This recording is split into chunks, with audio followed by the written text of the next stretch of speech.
What is an executive order? The formal definition by the ABA is a directive by the President of the United States that manages operations of the federal government. That definition has a lot of formal words for really explaining nothing at all. So what does all of it mean, and how does the implementation of an executive order actually affect us? The power of the executive order is not necessarily enshrined in the Constitution. Instead, it's the result of interpretations of Article 2, which summarize the distinct powers of the President. Executive orders are considered an integral part of the President's ability to faithfully carry out their duties. An executive order is different from a law because it does not require the involvement or approval of Congress, and Congress cannot implement or overturn them. The President has the sole power to do so, in regards to their own orders or those previous. However, executive orders can be subject to judicial review and potentially declared unconstitutional, a process we will begin to see rapidly emerging. The contents of the executive order will ultimately determine its effects on the population.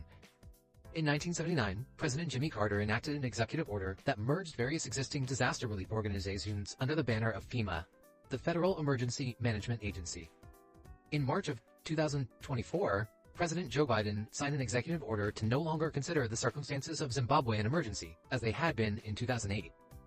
As you can see, the conditions and the contents of an executive order vary widely.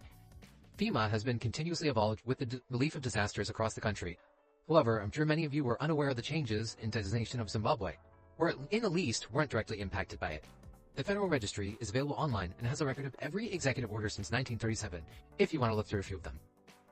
I believe that's why the definition of an executive order is so broad, because each one's meaning must be evaluated individually. The most important commonalities between them are their enactment by the President and the potential scrutiny of judicial review. The next time you hear about executive orders, I hope you can feel more confident in understanding them and not being forced to ask yourself,